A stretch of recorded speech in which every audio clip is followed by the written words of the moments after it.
তুমি ছিলে আমার জীবনের সবচেয়ে সুন্দর অধ্যায়, আমার পৃথিবী।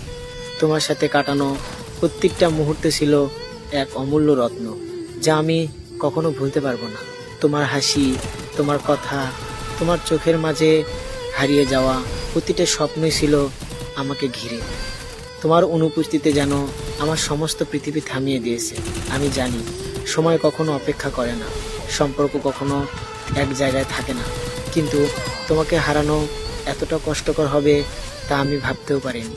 আমরা যখন একে অপরকে ভালোবাসতাম তখন মনে হতো সব কিছুই সম্ভব। তোমাকে ছাড়া হয়তো আমি থাকতেই পারবো না, কিন্তু আজ আমাদের সম্পর্ক শুধু একটা স্মৃতি। যে স্মৃতি আমাকে প্রতিনিয়ত ব্যথা দেয়, যে স্মৃতি আমাকে প্রতিনিয়ত কান্না করায়। তোমার চলে যাওয়া আমাকে একা করে দিয়েছে। মনে হয় যেন আমি জীবনে অনেক বড় কিছু হারিয়ে ফেলছি। আমি জানি তোমাকে আর ফিরে পাবো না, তারপরেও তোমার জন্য অপেক্ষা করি। তোমাকে আমার এই মন সবসময় খোঁজে। আমি জানি তুমি আর কখনো ফিরবে না, তারপরও তোমার জন্য অপেক্ষা করে বসে থাকি। হয়তো আবার তুমি ফিরে আসবে।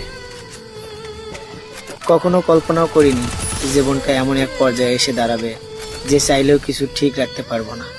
কখনো ভাবিনি চোখের পানি লুকিয়ে সবার সামনে সুখে থাকার অভিনয় করতে হবে। আমি কখনো ভাবিনি মানসিক রোগীর মতো বাঁচতে হবে।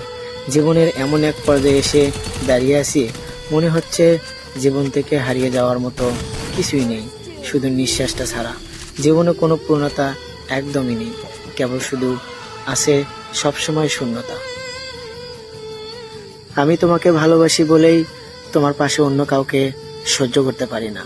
সে যেই হোক বা তার যতই ভালো উদ্দেশ্য থাকুক, তাও কোনো পরিস্থিতিতে তোমার পাশে কাউকে সইতে পারি না। হ্যাঁ, এটাই আমার সবচেয়ে বড় উইকনেস বলতে পারো। একদিক থেকে আমি অনেক হিংসুটে বা সাইকো। সব কিছুর ভাগ দেওয়া গেলেও তোমার ভাগ আমি কাউকে দিতে পারবো না।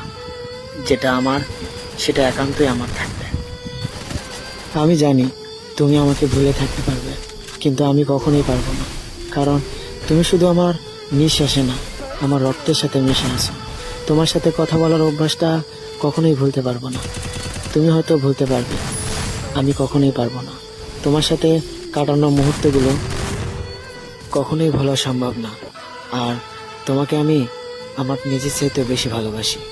তোমাকে কখনো ঘৃণাও করতে পারবো না। অনেক ভালোবাসি তোমায়, আর এতটা ভালোবাসি সেটা তোমাকে বুঝাতে পারিনি।